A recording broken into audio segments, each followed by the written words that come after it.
era utilizado para conseguir mascarar, né, as pessoas que liam cartas, porque normalmente essas pessoas em específico possuíam um certo tipo de perseguição naquela época por saber ler cartas. E aí, tendo um baralho comum, era associado a coisas de jogos. Então, eu estava apenas jogando, mas na verdade estava fazendo uma leitura de cartas. Então, isso era uma ótima forma de poder utilizar para coisas divinatórias naquela época, só que de uma maneira escondida, sem que muitas pessoas soubessem sobre.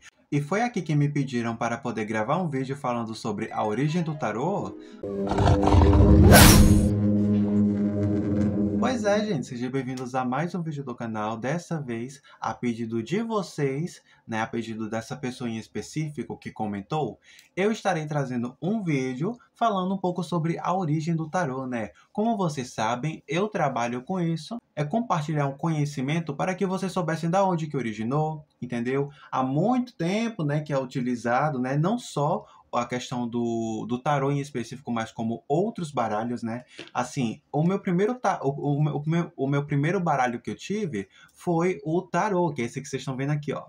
Comprei esse aqui, meu baralho maravilhoso, né, que possui essas imagens todas bonitas, no qual vocês estão conseguindo ver, né?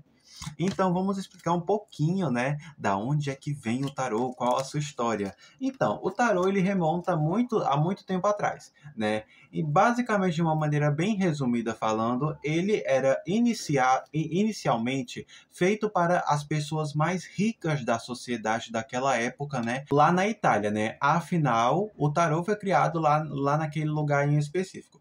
E aí o que acontece? Normalmente era utilizado para questões de jogos de azar lá dentro daquela época e coisas do tipo, entende? Porém, o que acontece? Depois de um tempo, né, pessoas acabaram divulgando esse baralho tudo mais, e esse conhecimento acabou sendo conhecido por outros povos, né?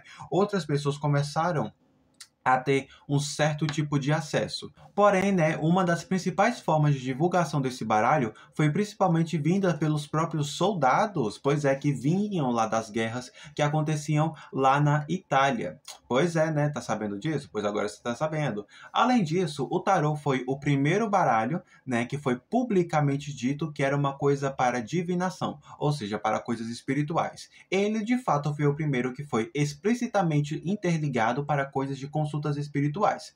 Porém, o que acontece? Nós temos também o baralho comum, que no caso eu também utilizo, né, o baralho comum em específico, inclusive vou pegar ele aqui, enquanto eu falo aqui com vocês, né, e o que acontece? O baralho comum, ele também é um baralho que foi utilizado também para coisas divinatórias. Porém, uma coisa muito interessante é que ele só foi utilizado para coisas divinatórias depois, quando as pessoas da sociedade em específico não tinham uma renda para poder comprar o tarô, né? Porque o tarô ele era feito à mão, os desenhos eram feitos à mão por certos tipos de artistas que cobravam um valor caro, e essas pessoas não tinham esse dinheiro para poder comprar. Então, utilizavam o baralho comum para poder fazer a questão das leituras. Tanto que se caso, por exemplo, tem gente que fica assim, nossa, dá para ler? Claro que dá para ler, gente. É literalmente utilizar a numerologia. Então, graças a esses conhecimentos, também foi se utilizado, né, a questão do baralho comum. No caso, ele não foi explicitamente assim, ó, sou o primeiro.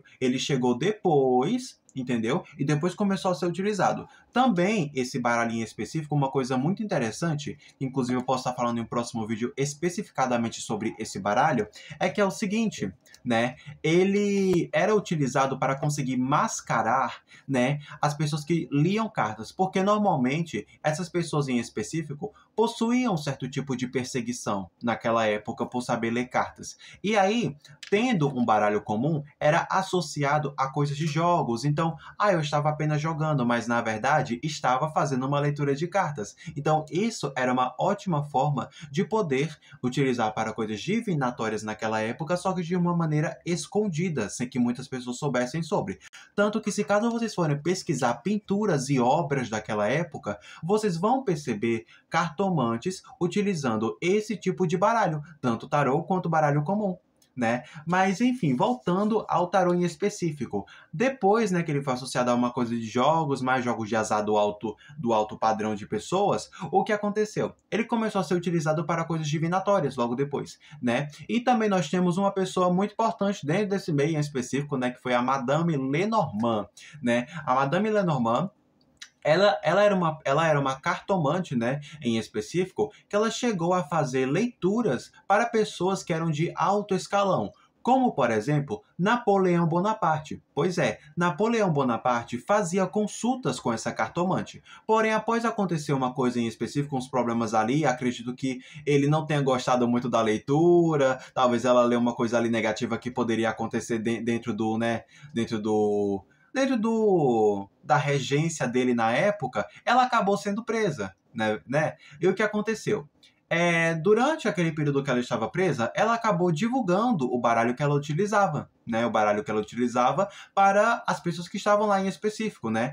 E aí foi-se criado, né, a questão do próprio nome dito, o baralho cigano, né? No caso, o baralho cigano, ele não é necessariamente cigano, mas ele participa, né, dessa questão dessa cultura, mas por conta de uma identificação. É isso que traz uma certa identificação àquela cultura, tudo mais, entendeu? Aquele povo em específico. E foi difundido e foi utilizado também como ganha-pão, né? A troca de alguma coisa. Por exemplo, eu faço uma leitura para você e aí, em troca, você me dá uma coisa para que eu consiga me manter, seja por dinheiro, ou seja por comida, por roupas, em coisas em específico, para manter as suas próprias sobrevivências. Porém, também, tem pessoas que utilizavam, por exemplo, folhas para poder utilizar para fazer seu oráculo, né? O oráculo, na verdade, é tudo que a gente consegue estar utilizando de maneira divinatória que seja também, pode também ser da natureza. Então, é comum você acabar vendo pessoas da antiguidade que não tinham esses acessos a esses oráculos caríssimos estarem utilizando folhas para conseguir ler, né, de uma maneira divinatória, óbvio que nas suas crenças em específico da época. Então, é dessa maneira, né, que o tarô ele foi utilizado durante muito tempo. Porém, o que acontece? Muitas pessoas acabam ligando como se o tarô tivesse algum tipo de coligação com uma certa religião. Tanto que algumas vezes vocês vão acabar percebendo que existem alguns tipos de locais espirituais que falam como se o tarô fosse assim, o tarô faz parte da nossa religião. Só que assim, o tarô, meus amores, ele não faz parte de uma religião. Ele nunca fez parte de uma religião. O tarô é uma coisa diferente de uma religião espiritual. Porque o que acontece? Aqui vocês podem perceber que nas cartas possuem significados de, por exemplo, elementos da natureza, né? No caso, água, terra, fogo e ar, numerologia, entendeu? Então, o que acontece em específico? Tem muitas pessoas que utilizam durante a leitura, né, elementos do fogo, elementos do ar, elementos da terra, né, como por exemplo os cristais, elementos da água, como por exemplo uma taça com água para poder representar o elemento da água. Tem gente que não utiliza nada, porque nós somos o próprio oráculo. Tem gente que quando vai fazer uma leitura, utiliza velas, utiliza incensos, utiliza cristais. Porém, tem gente que não utiliza nada. Nada, nada, nada. E funciona da mesma maneira. Sabe por quê? Por conta da questão de conhecimento. Como é que você consegue aprender? Estudando. Por isso que toda pessoa que me pergunta, né? Ah, como é que você consegue aprender? Estudando. E assim, é uma coisa que demora bastante, mas uma hora você consegue, tá? Então não pode desistir, porque uma hora você vai ter o seu próprio conhecimento aí, você vai conseguir tá sabendo ler as suas coisas. Assim, é um pouco difícil, né, por conta dos arcanos maiores e arcanos menores, porque são várias cartas, né? As cartas em específico mostram situações da nossa vida, né? Os arcanos maiores têm aquela questão da representação maior da energia principal da situação, né? Enquanto os arcanos menores mostram um contraste ao redor dos arcanos maiores. Então tem que ter uma questão de todo um conhecimento e um estudo. Por isso que é muito importante que você saiba daquilo que você está lendo, para que você não leia errado e que você acabe não causando uma ansiedade em você mesmo por conta de uma leitura errada. É isso aí. Tá bom? Esse foi um vídeo explicativo para vocês de uma maneira um pouco rápida, simples, prática, fácil e direta, né? Da onde que o tarô é utilizado, e espero que essa dúvida seja cessada, tá bom? Se caso você gostou desse vídeo, já vai deixando a sua curtida, já se inscreve no canal, e caso você quiser fazer alguma recomendação de vídeo que você queira que eu fale sobre e traga no canal, Então, você... Calma aí que tá travando. Pronto, voltou. Se caso você quiser fazer alguma recomendação de vídeo em específico, né, de algum assunto sobre questões espirituais, sobre questões de cartomancia, oráculos, enfim, ou então alguns relatos, me manda nos comentários, tá bom? Me manda nos comentários que eu vou provavelmente estar fazendo e anotando isso, né, na minha listinha de recomendações de vídeos, tá bom? Então, cada comentário é importante, cada curtida é importante e graças a vocês, o meu canal está sendo entregue para outros públicos e mais gente está chegando aqui conhecendo. Então, tá sendo coisas muito positivas, sinceramente falando. Então, muito obrigado pelas interações e que continue assim, tá bom? Então, beijos e até o próximo vídeo do Bruxo Nordeste. Fui!